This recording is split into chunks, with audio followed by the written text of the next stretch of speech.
May adlaw na usab mga kaigsunan ko sa kahanginan o aniya na usab kita sa atong naandan nga programa sa pagtuon sa kinabuhi ni Ginoong Jesucristo.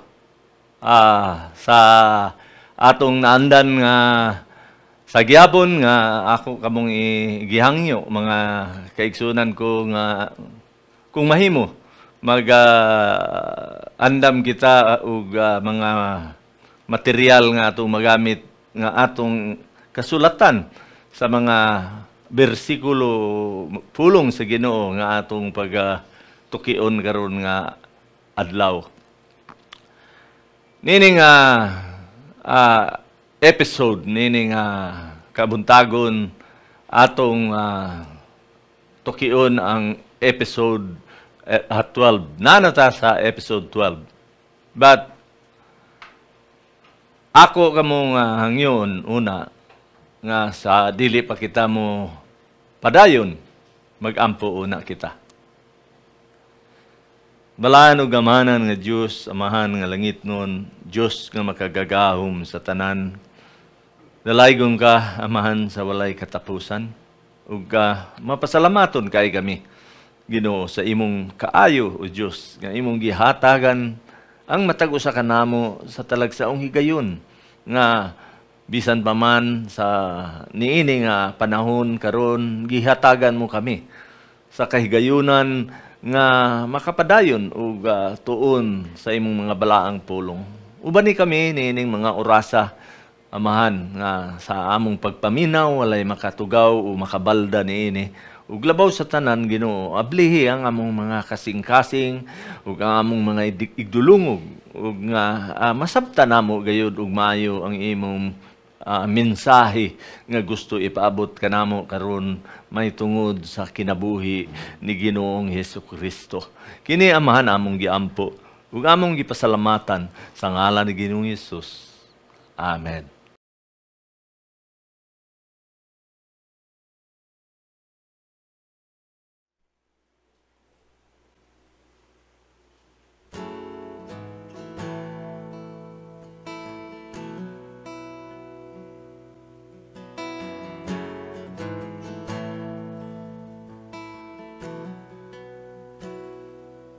Sa imong presensya dunay paglaom, sa imong giliran ako malipayon. Ang imong pagkakos magapanalipod, sa mga pagsulay ako maligonon. Dili na mangitag lain, kontento na si muhang gugma. Diyos, ikaw lang ang akong kalipay. Gusto na sa ako imong himaya. O Diyos, kanimo lamang nakita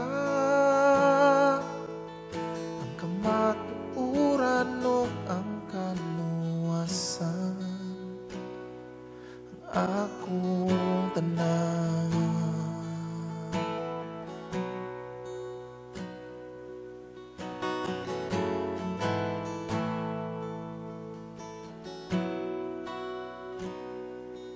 Sa imong presensya at tunay paglaom,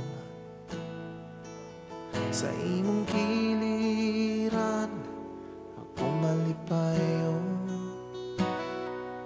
Ang imong pagkakos magkapanalipod, sa mga pagsulay ako maligonon.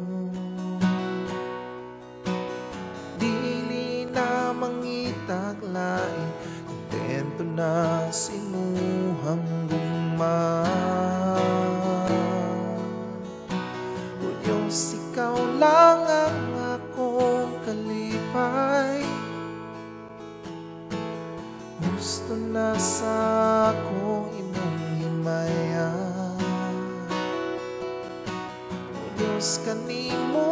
lamang nakita ang kamatuoran o ang kaluwasan. Diyos, ikaw lang ang akong kalipay. Gusto na sa ako imong himaya. Diyos, kanimo lamang nakita ang kamatuoran o ang kaluwasan ng akong tanan.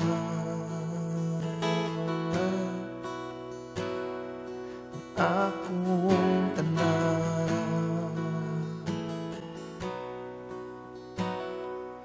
Ang akong tanan.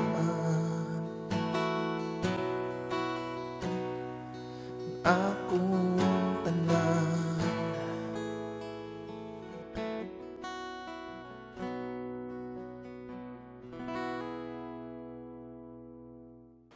Sa atong pagpadayon karon sa episode 12, kung hinumduman nato mga igsoon sa miagi nga episode sa 11, naghiskot man ta may tungod sa bautismo ni Ginoong Jesucristo.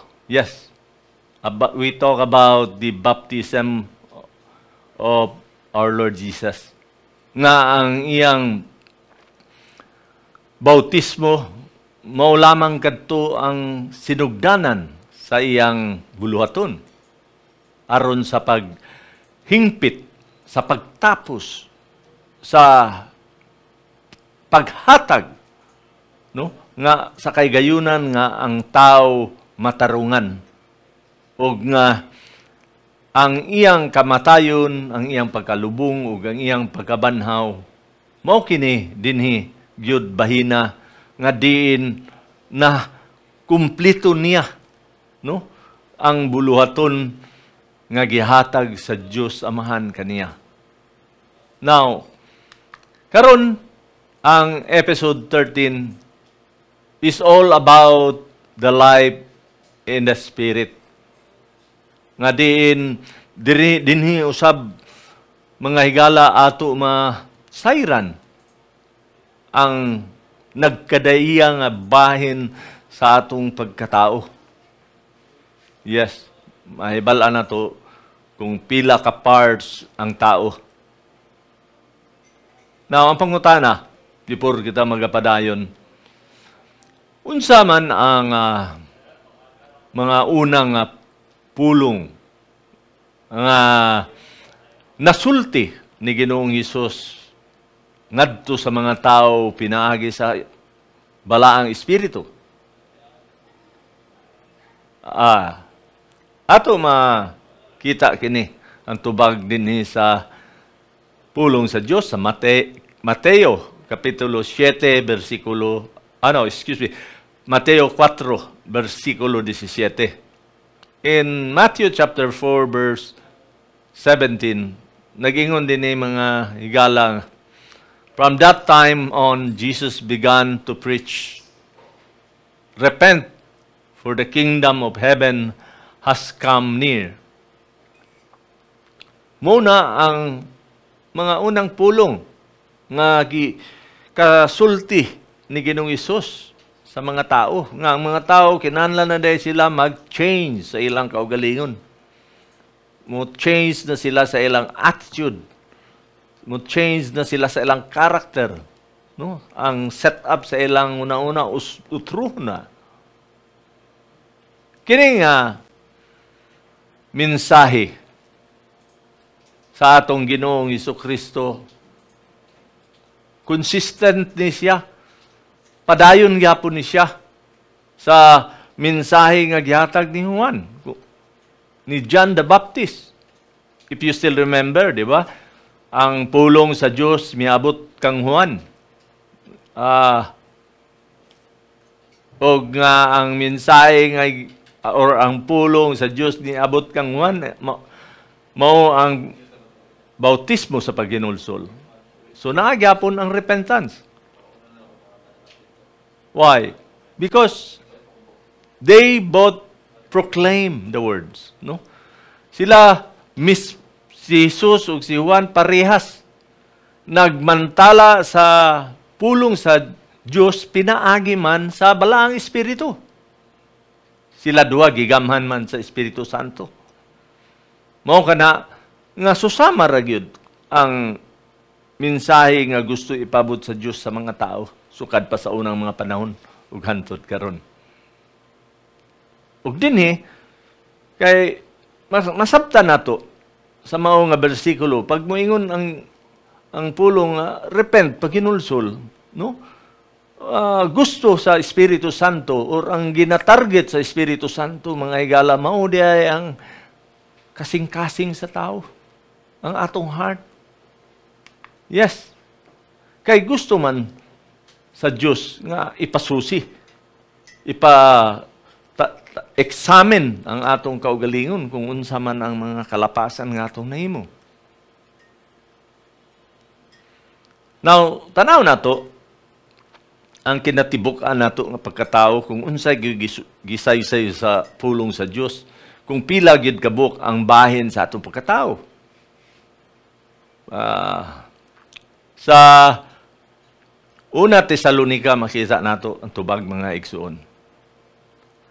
Ablihan nato atong mga Biblia sa chapter 5 verse 23. Nagingon dinhi, may God Himself, the God of peace, sanctify you through and through. May your whole spirit, soul, and body be kept blameless at the coming of our Lord Jesus Christ. Tulo ka bahin ang nasampit dinhi sa mao nga bersikulo nga naglangkob sa atong tibuok nga pagkatao. Una, giasaysay espiritu. Kalag ug ang katapusan ang lawas. Sayod man kita mga higala kung unsa ang lawas. Ang lawas, unod nun, madugta, kalibutanon, ug dinhi sa atong lawas ana ang tawhanon nga kinaiya, ang sinful nature. Pinagi sa atong lawas nga maganoy kita, madala kita tungod sa atong tawhanon nga kinaiya nga makasala na kita. Ang ikadua nga nasampit dia ang soul, kalag. Unsa man ning kalag? Ang kalag mo ni ang atong consciousness, ang atong huna-una, ang mind nato mga igala. Mao na siya. Ug ban sa atong subconscious, ang heart, no? Ang mind, ang conscious, di ba? Tungod sa atong huna-una, makabantay ta, no? Makabaluta nga mao na gid na ang magakahitabo. Conscious ta. Pero ang heart is the subconscious nga part sa atong soul. Oh. Lahi siya kaysa espiritu. Ang ikatulo nga bahin, ang espiritu. Ang gimension ni Paul dinhi nga may your whole spirit, soul, and body. So tulo ka bahin. Ang espiritu, mo ni siya mga higala ang pundasyon sa atong kinatibuk-an nga pagkatao. Ug mahindanon kaayo kining niya ang espiritu, tawhanong espiritu. Oh. Now, wadto ta sa Romans chapter 8 verse 6 to 8. Nagingon din the mind governed by the flesh is death, but the mind governed by the Spirit is life and peace. The mind governed by the flesh is hostile to God.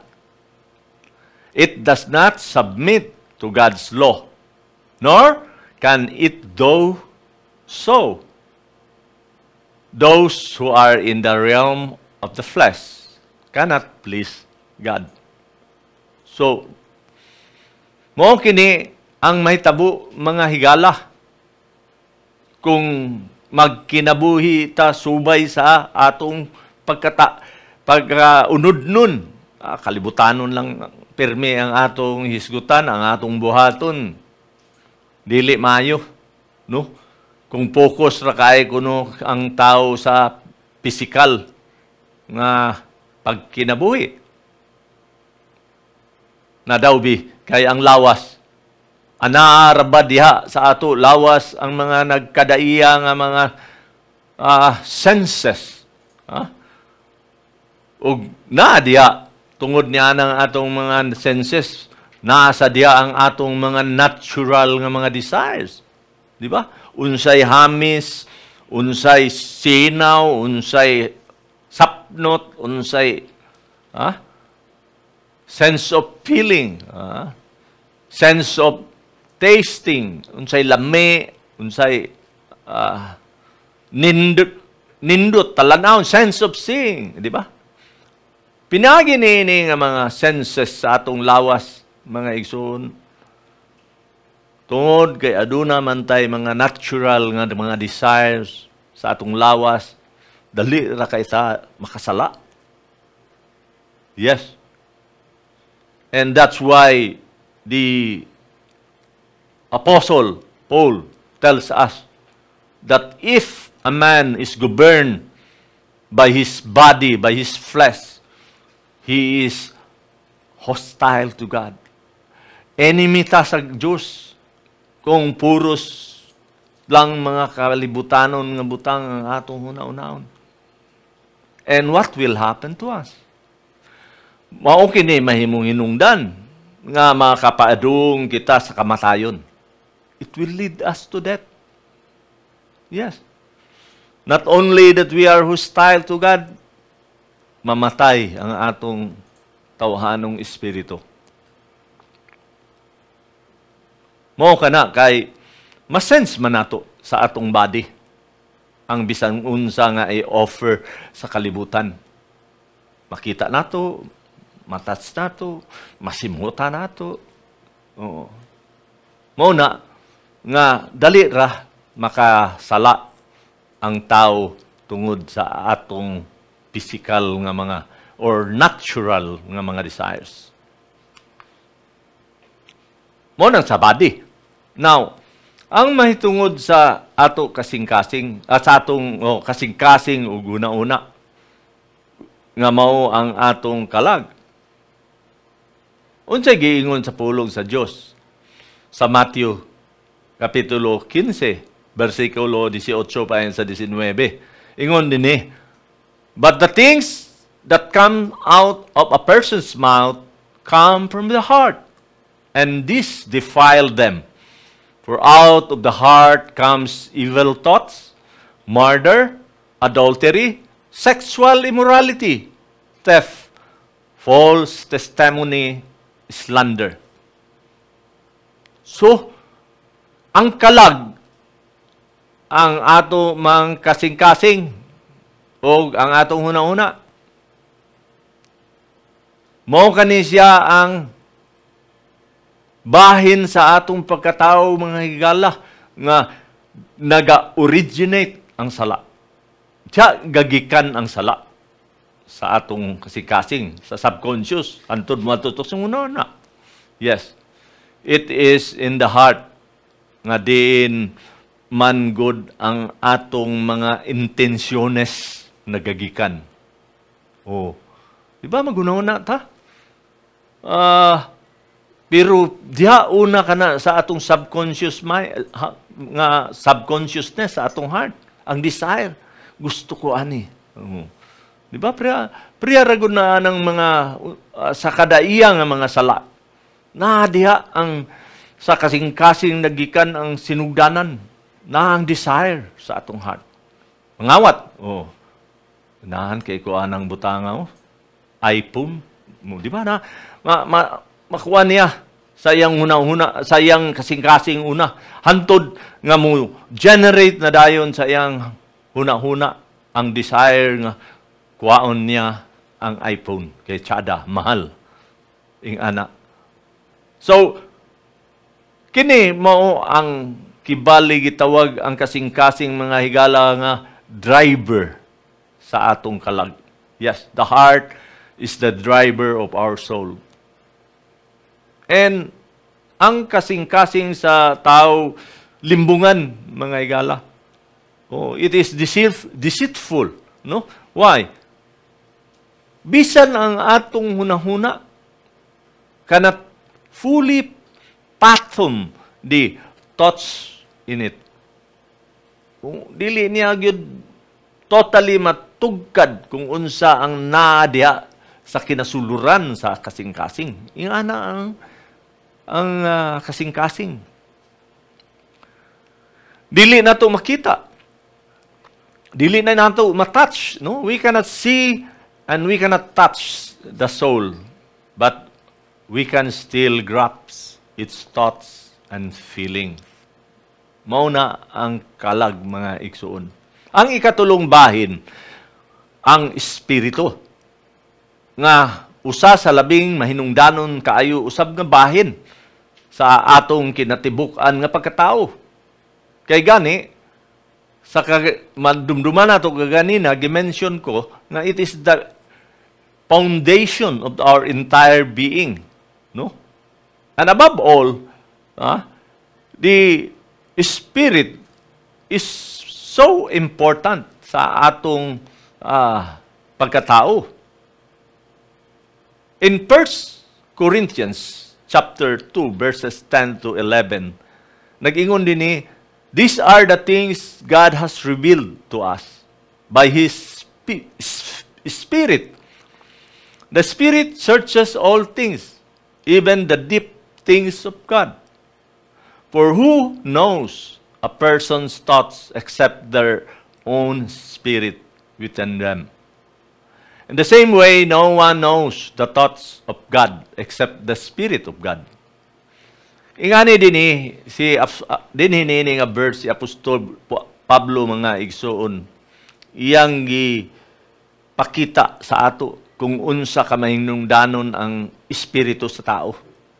Ingon niya sa unang verse sa 10, ingon siya nga ang mga butang sa Dios gipadayag niya sa ato pinagi sa Spirit. Capital letter man kini niyang Spirit nga una, that is the Holy Spirit. It is the Holy Spirit that will reveal it to us. No? Kung unsa ang hunang-huna gusto sa Dios, ang balang Espiritu mo nagapadayag ana kanato.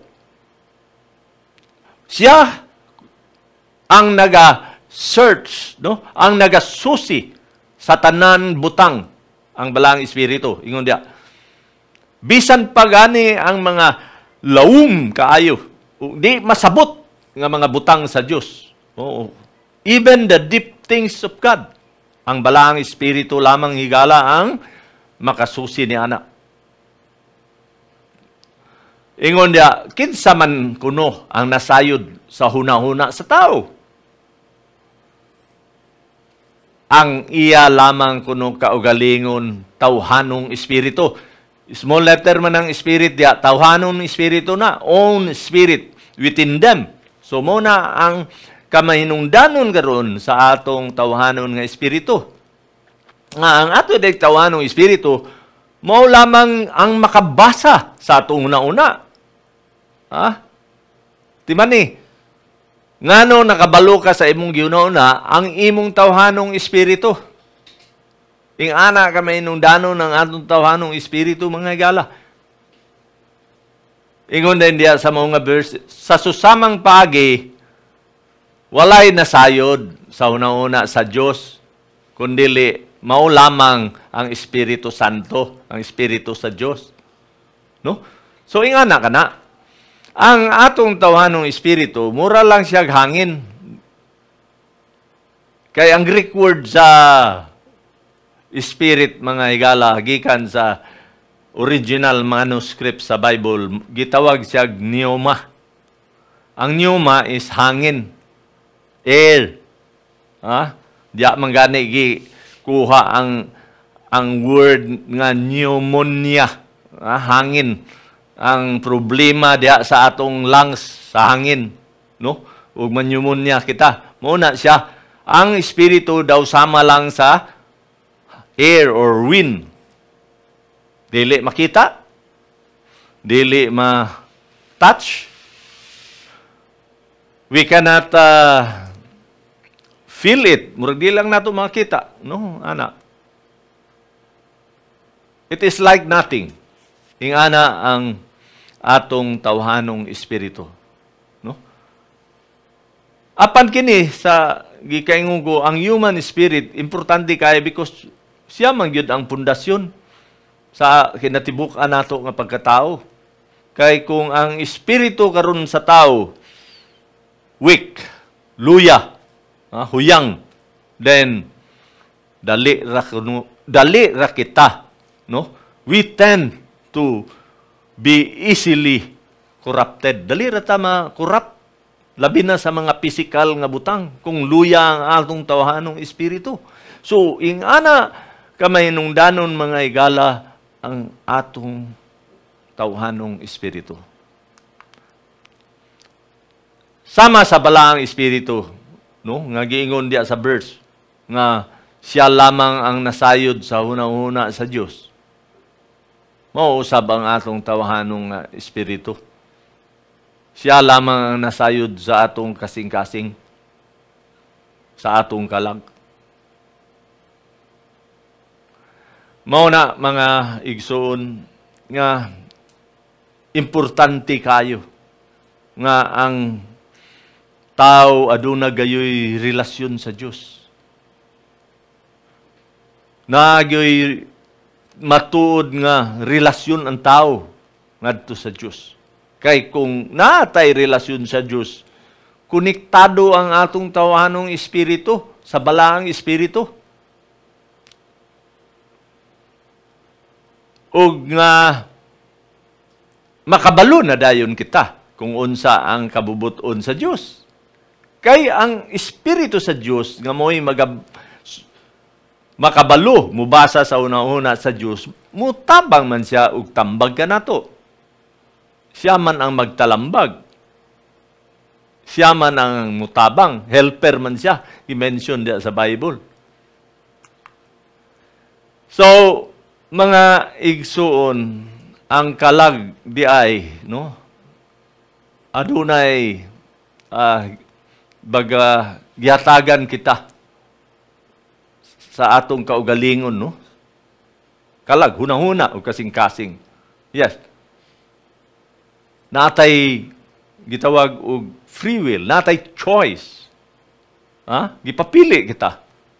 Wala tapugi sa Dios kundi gihatagan ta sa ato kaugalingon nga kabubuton. Makapili ta whether unsa ba ato bang ipahimuot ang Dios o ang atong ipahimuot ang atong body's desire. Di ba?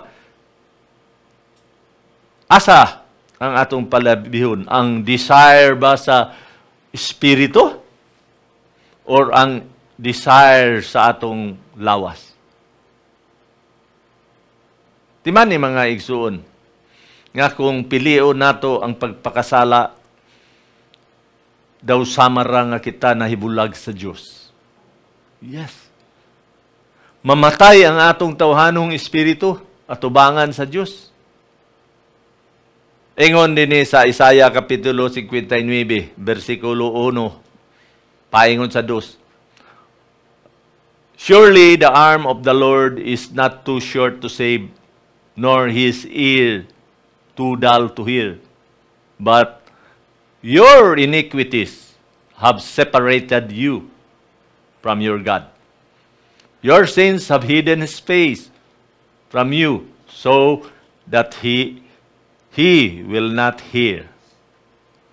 Dayag dia mga igsuon kung unsay may tabo. Di ay kung kita magpadayon og pakasala. Nagtuota nga dunggo ng atong mga pagampo. Dili di ay, no? Dili dunggon sa Dios kung dili kita matarungan. Dili pa kita mahinluan sa atong mga sala tanan. Kinahanglan na makabaton kita og maayong nga relasyon una sa iya. Kay nabulag man ta. Separated man ta ingon dia ang gigamit sa pulong sa Dios nga tungod sa atong mga kalapasan nahibulag kita sa Dios. So kung makasala ang tao, then bulag yun ang atong maayong relasyon sa Diyos. Kay atubangan sa Diyos, patay man ang atong tawanong espiritu. Mao kana nga mahinungdanon kaayo, masabtan ta kana igala. Kay nagtuo ta nga sa atong mga pagampo, dunggon kita sa Diyos. Napay panahon usahay, demanding pa kaita. Pero no, kinahanglan nga una ato sang tuliron ang atong relasyon sa Ginoo kay naguba man tungod sa sala. Now, in James chapter 1, verse 14 to 15, nagingon din but each person is tempted when they are dragged away by their own evil desire and enticed. Then after desire has conceived, it gives birth to sin. And sin, when it is full grown, gives birth to death. Mga igsuon, ang sala makakos sa spiritual nga kamatayon. Yes, it causes our spirit to die. Klaro kayo diha. Kay, siyempre, nabat tayo mga desire. Natural desire. Kada usa sa ato na dali kita matimtal. Kay nga numan. Maayo ang atong kaaway mangita sa paagi nga ig-un niya ang atong evil desire. Kung asa ang atong kusog gaurus-urus nga pagbati sa usa ka butang, mao kana ang iyang pangitaan sa paagi nga hayluhon kita niya aron kita makasala. Mao kana mga igsuon, og kung mahimugso na diha sa atong kasing-kasing ug hunahuna ang mao nga tinguha, unsay giingon dinhi sa pulong sa Dios, it will give birth to sin. Ma-conceive na siya. Magsugod lang sa desire. Sama sa kato akong gisulti kanina. Naki-desire nga gusto kag cellphone, di ba? Daw bikina may cellphone nga nakabinta. Nga na, tagaan ka, hayluhon ka sa yawa. Nga, okay, murag grasya kay nakakita ka. Pero di man to imo. Imong gikuha. Ba pa dito, nalimtan lang sa tagiya. Imo nang gikuha. Sumo ka na ang magganoy ka, madala ka sa imong tinguha. O kung mahimugso na ang imong gana, then makasala na dayon kita. Tanan kita makasala o dili. Sa Roma 23, Roma 3:23, ingon dira, for all have sinned and fall short of the glory of God. Tanan di ay kita makasala. So kung ang pulong mismo sa Diyos gaingon nga, kita tanan nakasala mga igala, kita tanan usab na hibulag sa Diyos. We are spiritually dead before the eyes of God. Atubangan sa Diyos, patay kitang tanan, mo ng problema. O kung mauni siya ang problema, mga igsoon, o dili kini siya masulbad, siyempre, patay man ang atong espiritu. Tanan kita mga tao, we are bound to hell. Padung yun kita sa impyerno. So muna karon ang problema, kay kita man ang tanan mga tao nakasala. And as a conclusion sa atong lesson karon, because of man's sin, kita nahibulag sa Dios. Ug ang atong tawhanong espiritu patay. Mao kini ang problema, mga higala, nga kung dili kini mahatagan sa kasulbaran, then we would forever doom to hell. Ang tao padung yun dito sa kalaglagan hantod sa hangtod. Amen? God bless us all.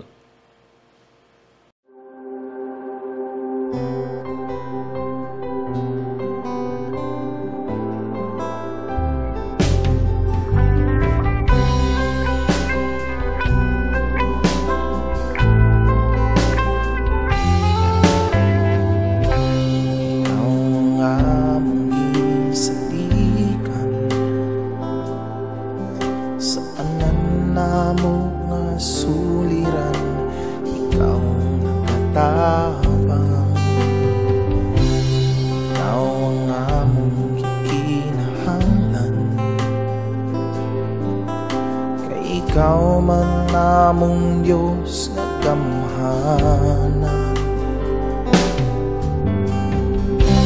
Ikaw ang among gisalikan,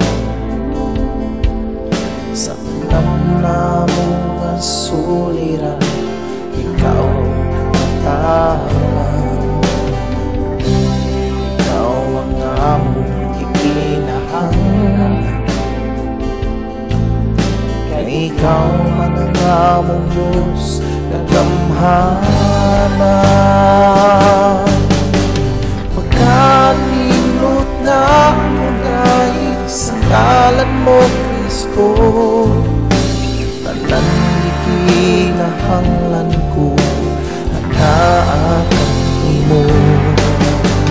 Pagkanindot na mo dahil sa ngalan mo, Kristo, walay kahapon kamalakan. Bisan lang ko ang problema, basta ikaw, basta ikaw, basta ikaw, Ginoo.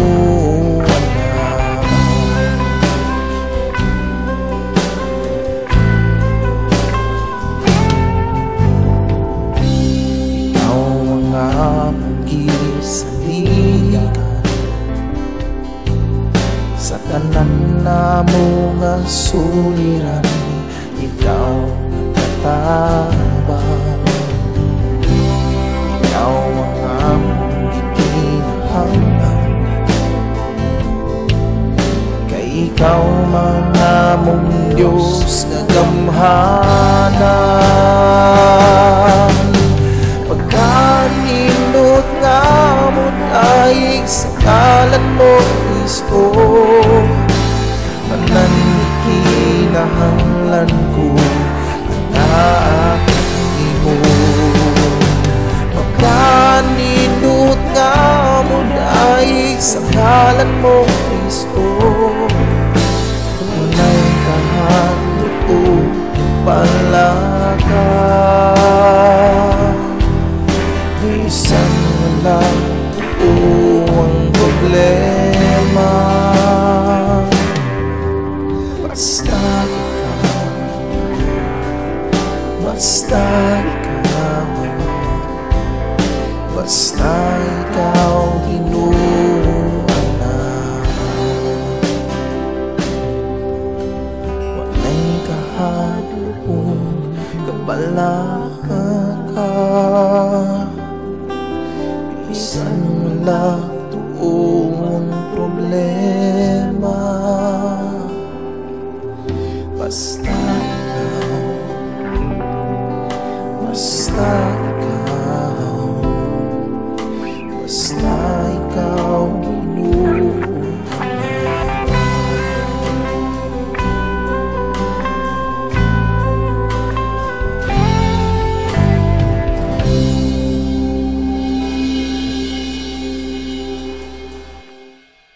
Magampo kita. Agig pagtapos sa atong nandan nga tulumanon karon nga adlaw.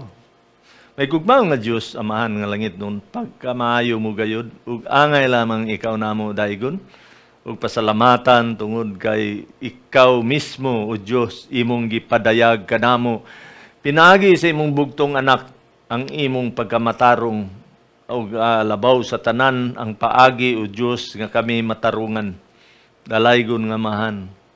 Hinaut nga kining mga pulong nga among nadawat karon dinhi imong gitisok sa among tagsa-tagsa ka mga kasing-kasing magpabilin kini ug dili makusik. Dalaygon nga mahan tuguti nga kining mga balaang pulong o Dios mamunga kini ug nga makapahimuot kami kanimo. Kini amahan among giampo ug among gipasalamatan sa ngalan ni Ginoong Hesus. Amen.